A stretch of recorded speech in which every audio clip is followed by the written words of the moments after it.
जिक्र मैं ये कह रहा था कि हमारे पास लेसन नंबर 4 जो है वो है जी डिज़ाइन मेन्यू की कमांड्स हैं इसके अंदर। और ये जो डिज़ाइन मेन्यू आप कह लें कि हमारे पास इससे पहले दूसरे सॉफ्टवेयर में यानी कि वर्ड और एक्सेल की बात करें तो वहाँ पर इससे डिलीट सेटिंग नहीं थी। तो पहले तो यही है थीम अप्लाई करना और थीम के आगे वेरिएंट्स आप कह लें या कलर्स की जो थीम्स है वो चेंज करना हो तो ये दो कमांड्स वो आ जाती हैं। जैसा कि पहली कमांड है जी Alt+G+H स्लाइड पर मुख्तलिफ इकसाम की थीम्स अप्लाई करने के लिए। तो यहाँ पर क्या करता हूँ एक एग्जांपल के तौर पर ज़रा मल्टीपल स्लाइड्स ले लेते हैं। स्लाइड 1,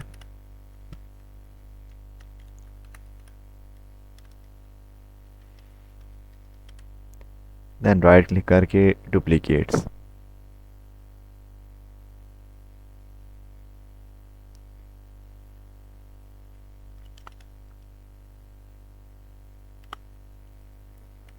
स्लाइड 3, स्लाइड 4 और स्लाइड 5। अच्छा तो क्या है, अब बाय डिफ़ॉल्ट तो हमारे पास ना ये वाइट कलर का ये एक पेज होता है, बड़ा डल सा होता है। तो अगर आप ऐसा चाहते हैं कि कुछ रेडीमेड आपके पास ना बैकग्राउंड में पेजेस के डिज़ाइन आ जाए, यानी कि हम इसको फ़िलहाल पेज हैं, असल में ये स्लाइड है हमारे पास। तो उसके लिए हमारे पास ये कमांड है जी Alt+G+H स्लाइड पर मुख्तलिफ किस्म की थीम्स अप्लाई करने के लिए। तो Alt+G+H, तो ये थीम्स की हमारे पास विंडो आ गई है और अब आप यहाँ से ना मुख्तलिफ किस्म की थीम्स अप्लाई करवा सकती हैं। याद रहे पुराना वर्जन है तो थोड़ी सी लिमिटेड सी होंगी, ठीक है, लेकिन इस तरह से मिलती जुलती ये हर वर्जन में होती है जो पर्पल रंग की है। तो इस तरह से हम ये ना मुख्तलिफ किस्म की ये थीम्स दे सकते हैं। बैकग्राउंड में आपको थोड़ा बहुत नज़र आ रहा होगा कि स्लाइड के ऊपर कुछ इस तरह से ये अप्लाई होती हैं। अब इनमें से हम मिसाल ले लेते हैं जी ये इसकी इंटीग्रल। तो मैंने ये अप्लाई किया है तो ये हमारे पास स्लाइड्स के ऊपर जो वो अप्लाई हो गया है, बाकी स्लाइड्स के ऊपर भी ये लिए। तो ये देखिए जी इस तरह से ये मल्टीपल ना इसके डिज़ाइंस हैं। आप लोगों ने इससे पहले ये वाला मुझे इस्तेमाल करते हुए देखा होगा ज़रा वैसी अट्रैक्टिव फील के लिए। तो यहाँ पर ये सारे ऑप्शन मौजूद हैं। फिर थीम्स जब आ जाती हैं तब आगे आप उसके मुख्तलिफ वेरिएंट्स लेकर आ सकते हैं। जैसा कि थीम्स के कलर तब्दील करने के लिए आपके पास ये वाली कमांड है Alt+G+V+C, यानी कि थीम अप्लाई करेंगे फिर ये अप्लाई होगा Alt+G+V+C। तो हमारे पास ये थीम्स के कलर्स आ गए। अब मैं यहाँ से कोई भी कलर लेना चाहूँ ना, फ़िलहाल तो मैं सिर्फ माउस लेकर आ रहा हूँ, क्लिक नहीं कर रहा, और मैं थोड़े बहुत इसकी शेड्स वगैरह जो हैं वो तब्दील करके दिखा रहे हैं। वैसे तो ये आप कह लें ज़रा ग्रीनिश ब्लू फ्रोजी टाइप कलर है ना। हम यहाँ कलर से जाके उसको चेंज कर सकते हैं। ये एक तरह की थीम है जो चेंज हो जाती है। इस तरह से कोई भी डिज़ाइन है ना, आप इसके दो तरह से आप कह लेंगे कलर चेंज कर सकते हैं। एक तो ये है आपने यहाँ से डिज़ाइन सेट किया है तो यहाँ से भी आप ये कर लेंगे। ये एक तरह का ना स्टाइल चेंज करने वाला है। इसको हम कलर तो नहीं कहेंगे। अब देखिए यहाँ पर सर्कल्स बने हुए हैं, यहाँ पर बॉक्सेस के अंदर चीज़ बनी हुई है। तो इस तरह से आप ये कोई भी दे सकते हैं।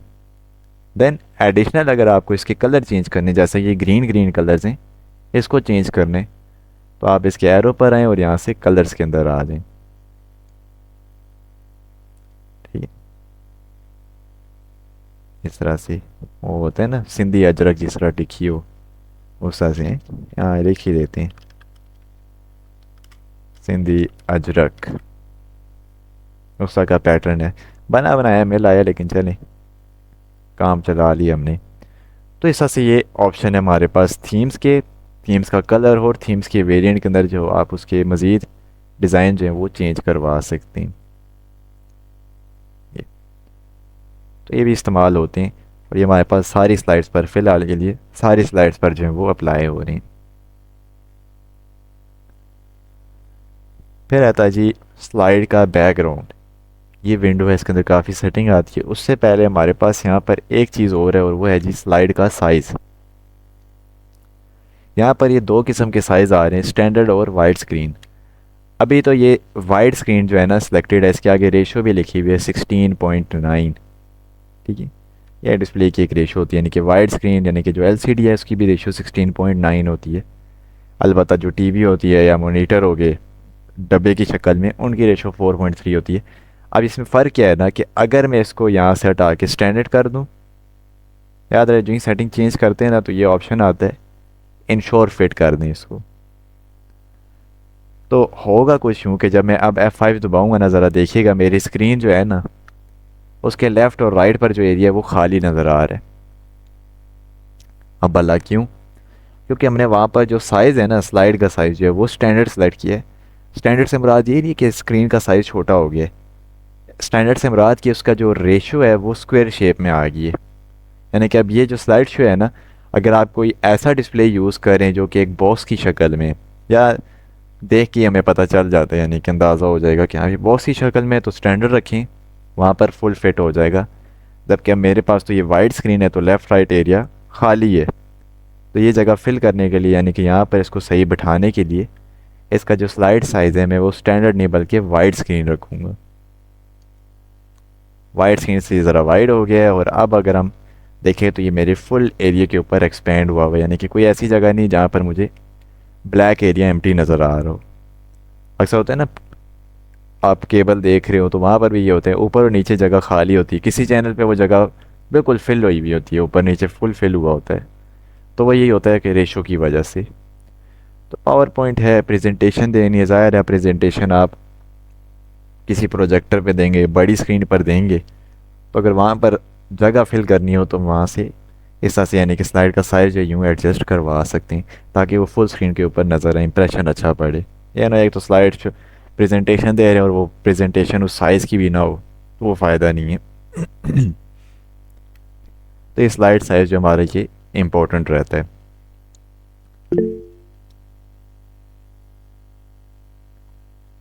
स्क्रीन शो नहीं हो रही, बाकियों को भी नहीं हो रही, अभी हो रही है, मैं दोबारा बता देता हूँ।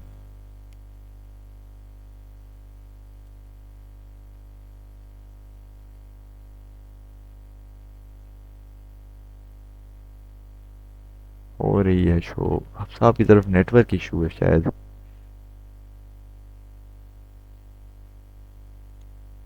हो रही, सबकी तरफ हो रही है, अब हो रही है। यह है कि स्लाइड साइज़ के अंदर आपने जाना है, अगर आपका पास एलसीडी वाला डिस्प्ले यानी कि जो चौड़ाई में ज़्यादा है, देखने से अंदाज़ा हो जाएगा, तो वाइड स्क्रीन।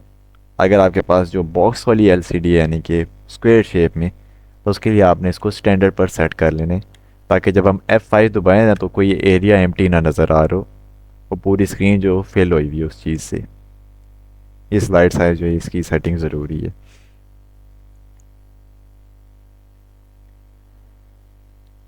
अच्छा जी, नेक्स्ट है जी हमारे पास जी स्लाइड बैकग्राउंड की स्टाइल तब्दील करना। अब इसके अंदर काफ़ी सेटिंग आ जाती है, और इसके लिए दो कमांड्स हैं। किसी वर्जन में होता है Alt+G+F कमांड चलती है, किसी में Alt+G+B कमांड चलती है। तो ये जो डिज़ाइन है ज़रा मैं पुराने वाला गायब कर हूँ ताकि हम सिरे से जब नया अप्लाई करें फिर हमें आइडिया होगा कि इसका मकसद क्या है। ठीक है, तो क्या है जी कि मेरे पास एक वाइट कलर का बैकग्राउंड है, बिल्कुल ब्लैंक सा है। इसको मैंने अपनी मर्ज़ी से तैयार करवाने हैं। याद रहे ऐसा कि फैंसी जो चीज़ें नहीं आएंगी लेकिन गुजारा हो जाएगा, ज़ाहिर है कस्टम चीज़ है तो लिमिटेशंस आ जाती हैं। तो उसके लिए कमांड भी है Alt+G+F या Alt+G+B, जबकि बाय माउस आप ये फॉर्मेट बैकग्राउंड से भी इनेबल कर सकते हैं। तो मैं कमांड यूज़ करता हूँ जी Alt+G+F, मेरे यहाँ पर ये वर्क करेगी।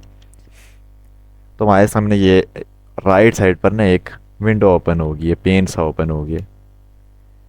अब यहाँ पर हमारे पास एक सॉलिड फिल का ऑप्शन है, ग्रेडियंट, पिक्चर और पैटर्न, और जिस चीज़ पर क्लिक करेंगे उसकी सेटिंग यहाँ ओपन होगी। तो अभी सॉलिड फिल है तो उसकी यहाँ नीचे यही दो सेटिंग्स आ रही हैं। एक तो है कलर। सॉलिड फिल होता क्या है कि पूरी जगह पर एक कलर कर देना, यानी कि उसके अंदर कोई शेड की राय नहीं रहती, बस वो एक कलर होगा और पूरे बैकग्राउंड में होगा, यानी कि पूरे पेज पर हो जाएगा ये इस तरह से। जबकि इसके अंदर जो ट्रांसपेरेंसी का ऑप्शन है वो क्या है कि आहिस्ता आहिस्ता जो आपका कलर है वो लाइट कर देता है। अभी 0% है तो जो कलर दिया है वही अप्लाई हो रहा है, लेकिन अगर हम इसको इंक्रीज़ कर दें तो देखें ऐसा ऐसा वो वाइट की तरफ हो जाएगा। ज़ाहिर है चीज़ जो हमारी वो ट्रांसपेरेंट होना शुरू हो गई है। ट्रांसपेरेंट यानी कि ओपेसिटी कम हो जाती है, आप आर पार यानी कि देख सकते हैं इस तरह से, जिस तरह मोबाइल का कवर होता है, बैक कवर, ठीक है, वो भी होता है ना, अक्सर आप लोग बहुत ज़्यादा इस्तेमाल करें वो ब्राउन पड़ जाता है, ट्रांसपेरेंसी उस तरह से नहीं रहती, ठीक है। तो ये वो चीज़ है। फिर इसी के नीचे जो है ग्रेडियंट। अच्छा ये जो चीज़ें मैं अभी बता रहा हूँ ना, सेम चीज़ आप एज अ शेप के अंदर भी अप्लाई कर सकते हैं, वो भी मैं अभी गाइड कर दूंगा। तो ग्रेडियंट भी आप शेप या टेक्स्ट में लिख सकते हैं, अभी मैं बताता हूँ। तो ग्रेडियंट फेल, अब ग्रेडियंट की तारीफ़ क्या है कि एक होता है कलर देना, लेकिन अक्सर आपने औकात में देखा होगा कि अभी कोई ऐसी चीज़ होती है जिसके अंदर दो कलर्स के शेड होते हैं, यानी कि ना वो कलर्स मिक्स हो रहे होते हैं, तो वो ग्रेडियंट कहलाता है। तो जैसा कि हम यहाँ पर अगर देखें जो कि इसके अभी बना के दिए उसके अंदर यही है, ऊपर ज़रा लाइट है, बॉटम मिड में आप कह रहे हैं हमारे पास ज़रा डार्क ब्लू है, फिर नीचे से वाइट कलर आ रहा है, ज़रा ज़रा वाइट सा है। तो ग्रेडियंट की ये सेटिंग है आगे। जैसा कि प्री सेट में जाएँ तो यूँ कुछ बने बनाए ग्रेडियंट्स मिल जाएंगे। देखें दो कलर्स का कॉम्बिनेशन, नीचे डार्क है ऊपर लाइट कलर, ये। तो ये तो ऑप्शन है जो कि बने बनाए हैं ना, हम खुद भी बनाएंगे। उससे पहले यहाँ पर टाइप के अंदर हैं तो लीनियर, रेडिकल, रेक्टेंगुलर, पाथ, इस तरह से ये भी ऑप्शन है। बट सबसे कॉमन हमारा लीनियर ही इस्तेमाल में आता है, सबसे कॉमन।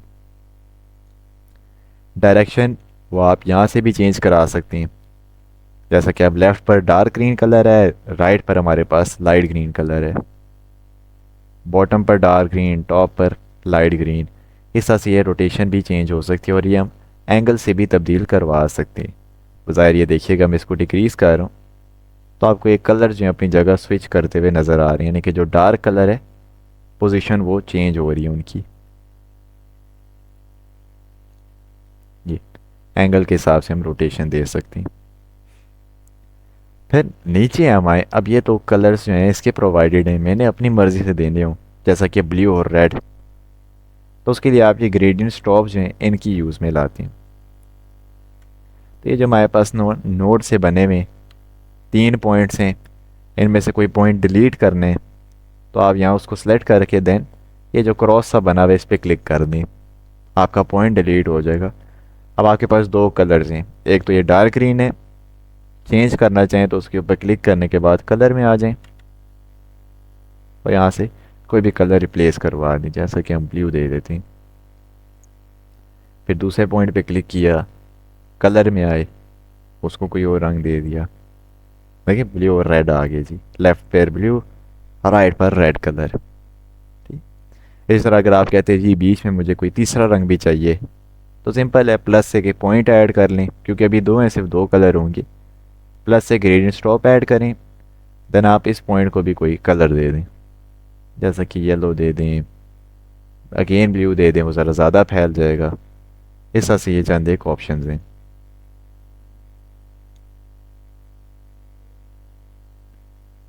ये तो यूँ हम ये इसका इस्तेमाल कर सकते हैं, वाइड कर देंगे कुछ यूँ नज़र आएगा, और डिलीट करना चाहें कर।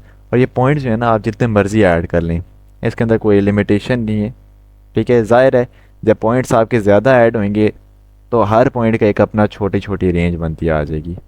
अब जैसा कि ये कलर है ना येलो, इनको मूव भी कर सकते हैं, ठीक। प्लस पे क्लिक करें, पॉइंट ऐड करते जाएं, लेकिन बस फिर वो ये होगा कि ज़ाहिर है पॉइंट ज़्यादा हैं, जगह कम है, फिर वो छोटे छोटे एरिया को कलर करेंगे। अब इसके लिए ढेर सारे पॉइंट हैं इसलिए वो अपने ये एरिया को कवर कर रहे हैं, तो ये बस एक ये डिफरेंस आएगा। अलबत्ता वही बात, रोटेशन आप यहाँ से भी इसको दे सकते हैं, ठीक है। अब बल्कि यहाँ ज़्यादा वाज़े नज़र आ रहे, ऊपर रेड करना है नीचे रेड करना है, इस तरह से मल्टीपल शेड्स आ जाएंगी। फिर पोजीशन यही कि आप इस पॉइंट को आगे पीछे मूव कर रहे हैं तो यहाँ पर इसकी पोजीशन की जो परसेंटेज है वो चेंज हो रही है। ये ट्रांसपेरेंसी अगेन जिस तरह हमने सॉलिड कलर में देखा है, वहाँ पर भी जो कलर्स हैं ऐसा ऐसा वो वाइट की तरफ चले जाते हैं, तो यहाँ पर भी ऐसा है। अब रेड पॉइंट सेलेक्ट है ना तो सिर्फ रेड वाले एरिया से इसको ट्रांसपेरेंट करना शुरू कर देगा। और ट्रांसपेरेंट से मुराद कि वाइट करना शुरू कर देगा। और इसी के नीचे ये ब्राइटनेस का ऑप्शन है, आगे लेकर जाएंगे वाइट, पीछे लेकर आएंगे उसको डार्क करते करते वो ऐसा ऐसा ब्लैक की तरफ ले जाएगा। ठीक, इन दोनों को हम अलबत्ता आप कह लें ना ट्रांसपेरेंसी ना ब्राइटनेस, इन दोनों को आप कह लें चेंज नहीं किया जाता, हम कलर अपनी मर्ज़ी के मुताबिक दे देते हैं जो भी रिकमेंडेड हो। तो ये तो हमारा है जी ग्रेडियंट फिल। तो इसके अंदर किसी का कोई सवाल है अभी तो वो भी पूछ लें ग्रेडियंट फिल में।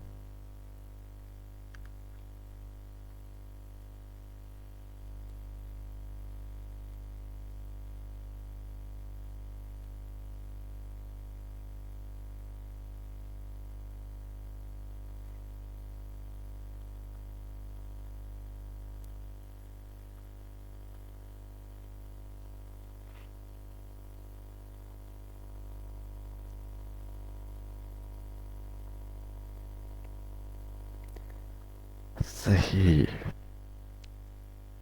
अच्छा, तो ये तो हमारे पास है ना ग्रेडियंट। फिर आगे आते हैं जी पिक्चर और टेक्सचर फिल। अब ये वही चीज़ें, यानी कि इसके आगे जो चीज़ें ये वो हैं जो आप कह रहे हैं हमने अपने एम एस वर्ड के अंदर पेज कलर के तौर पर देखी हुई हैं।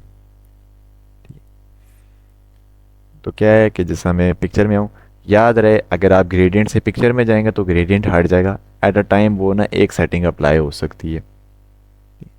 तो अगर मैं यहाँ पिक्चर में आ गया ग्रेडियंट गायब हो जाएगा। अच्छा, तो पिक्चर और टेक्सचर में हम आए हैं, तो यहाँ पर हमारे पास ये टेक्सचर के कुछ ऑप्शंस हैं जिनका हम यहाँ इस्तेमाल कर सकते हैं। ज़ाहिर है ये तस्वीरें ज़रा लो क्वालिटी की हैं, ये कोई भी इस्तेमाल नहीं कर सकता, यानी कि इस्तेमाल के काबिल ही नहीं है। आएगा ना ऐसा सी ग्रीन ग्रीन शेड्स आ रहे हैं, ग्रेडियंट फिर बेहतर था। और इसी के अंदर अगर हम देखें तो यहाँ पिक्चर का ऑप्शन है, तो यहाँ से इंसर्ट पे क्लिक करें। देन आप कोई भी तस्वीर जो यहाँ बैकग्राउंड के तौर पर अपलोड करवा सकते हैं। लेट्स से कि ये गाड़ी वाली तस्वीर है तो वो बैकग्राउंड में आ जाएगी। हाँ, इसके अंदर अगर आप ट्रांसपेरेंसी यूज़ करें तो वो अच्छा लगेगा। ट्रांसपेरेंसी बढ़ाई ना, वो लाइट सी होगी, जिस तरह वो वाटर मार्क हमने पढ़ा था ना एम एस वर्ड में, ये कुछ उस तरह से यानी कि चीज़ ट्रांसपेरेंट कर देते। ये टेक्सचर को भी यूँ ट्रांसपेरेंट कर देगा।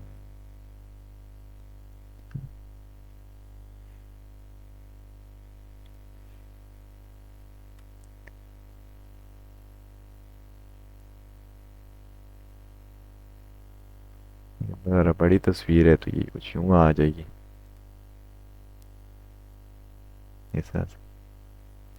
तो एज अ बैकग्राउंड ये इस्तेमाल हो सकती है। पिक्चर टेक्सचर अलबत्ता इतनी नहीं यूज़फुल, ट्रांसपेरेंसी उनको भी दे सकती हैं। फिर नीचे है जी पैटर्न फिल। तो ये हमारे पास कुछ इस तरह के ना पैटर्न्स आ जाते हैं, कुछ यूँ लाइंस वाले हैं। ज़ाहिर है अगर इसके ऊपर छोटा टेक्स्ट लिखा होगा तो वो समझ नहीं आएगी फिर। ठीक, अभी भी शायद किसी को देखने में मुश्किलात आ रही हों। कुछ इस तरह से ना हमारे पास ये लाइंस आ जाती हैं डायगनल या हॉरिजॉन्टल या वर्टिकल में, और वही बात आप उनका यहाँ से कलर चेंज करवा सकते हैं। ये देखिए आंखों में रंग लग रहा है इसका। तो ये ऑप्शन हैं अलबत्ता बहरहाल हमारे पास। इसके अंदर जो स्टार्टिंग वाली हैं ना वो फिर बेहतर हैं, जो कि बहुत ही ज़्यादा छोटे हैं। उसके आगे जो है ये ज़रा देखने में मुश्किलात आएंगी तो फ़ायदा नहीं है इनका। इसके नीचे जो है हाइड बैकग्राउंड ग्राफिक, यहाँ पर टिक लगाऊँ तो कुछ फ़र्क नहीं पड़ेगा। हाँ अलबत्ता ये जो आप थीम्स वगैरह लगा रहे थे ना, ये थीम्स दे रहे हैं तो इसके अंदर ये होता है कि हाँ भी आप हाइड बैकग्राउंड ग्राफिक कर दें तो कोई चीज़ अप्लाई होगी। जैसा कि यहाँ पर बैकग्राउंड ग्राफिक के तौर पर देखें तो ये जो बीच में एक रिबन सी बनी हुई है ना, ठीक है, ये गायब हो जाएगा। तो ये यहाँ पर नहीं, यानी कि आप कह लें कि जो डिज़ाइनिंग हम दे रहे हैं ना ऊपर से थीम्स और स्टाइल, उनमें से कोई ऑब्जेक्ट जो ये सपोर्ट करता है वो ही रिमूव कर देगा।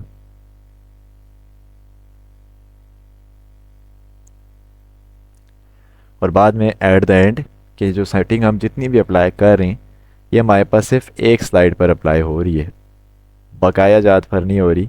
बाकियों पर भी करनी है तो यहाँ से अप्लाई टू ऑल करना पड़ेगा आपको। अप्लाई टू ऑल, फिर ये बकाया जितनी भी स्लाइड्स हैं उन पर भी अप्लाई करेगा। तो ये जो हमारे पास है जी फॉर्मेट बैकग्राउंड की विंडो। अब इसके अंदर जो सेटिंग थी ये तो पेज के बैकग्राउंड के लिए थी ना, अगर आपको यही सेटिंग शेप पर अप्लाई करनी है किसी भी शेप पर तो वो भी कर सकते हैं। वो कैसा जी कि आप एक शेप लें, नॉर्मल कोई भी शेप हो जाए। ज़ाहिर है बैकग्राउंड तो अपनी जगह ठीक है लेकिन शेप में भी ज़रूरत पड़ जाएगी। तो शेप लाने के बाद शेप फिल में आए, ग्रेडियंट में आए। अब ये ग्रेडियंट भी दे सकते गुजारे के लिए, लेकिन जब मोर ग्रेडियंट पे आप क्लिक करेंगे ना तो राइट साइड पे सेम वही विंडो ओपन होगी जो हम अभी एक्सप्लोर करके आए हैं। पिक्चर दें, पैटर्न्स दे दें, इस तरह से ये सारे ऑप्शन यहाँ मौजूद हैं। ठीक। तो इसको एज आ शेप में भी हम लेकर आ सकते हैं इजीली, और टेक्स्ट के अंदर भी आप ये ग्रेडियंट अप्लाई करवा लें।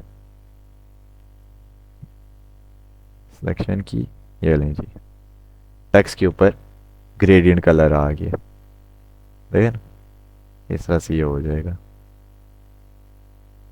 ये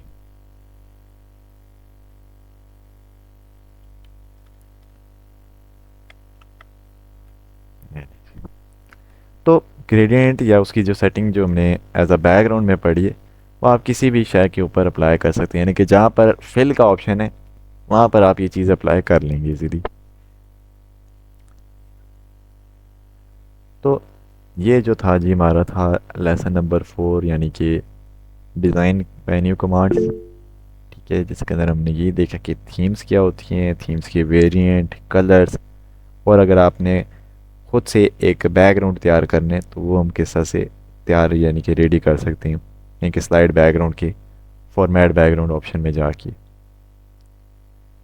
तो इसके अंदर किसी का कोई सवाल, कोई मसला, परेशानी है तो वो भी पूछ लें। जी अफसा। सर ये जो अभी आपने जो लिखा हुआ है अल्फाबेट्स को उसके कलर्स दिए, अगर हमने इसकी बाउंड्री वाइट करनी हो आउटलाइन तो वो कैसे करेंगे? कलर भी ऐसे ही रहे और बाहर से अगर हम मतलब करना चाहें। हम्म, मैं आता हूँ कि अगर जैसा कि मैं बॉक्स को एक कलर दे दूँ, क्योंकि अभी मैं वाइट दे दूँगा नज़र नहीं आएगा, हम ये येलो कलर दे देते हैं। अच्छा, जो टेक्स्ट है उसको सिर्फ आउटलाइन देनी है तो टेक्स्ट की पहले सिलेक्शन कर लें, देन शेप फॉर्मेट में ना ये टेक्स्ट आउटलाइन का ऑप्शन है, यहाँ से हम इसका कोई भी कलर सेलेक्ट करना चाहें वो कर लेंगे। जैसे कि वाइट का है तो हम ये वाइट रख लेंगे। और अगर ये जो वाइट एरियाज को कम ज़्यादा करने हैं, क्योंकि अभी काफ़ी कम नज़र आ रहा है, तो आप यहाँ आउटलाइन में ही जाएँ तो यहाँ नीचे एक ऑप्शन आ रहा है वेट का, यहाँ से हम ये आउटलाइन जो इसको इंक्रीज़ करवा सकते हैं। बहुत ज़्यादा तो अच्छी नहीं लगेगी, इतनी देनी जो सूट करे इसके साथ, टेक्स्ट के साइज़ के हिसाब से, फ़ॉन्ट स्टाइल के हिसाब से। तो यूँ हम ये लगा सकते हैं।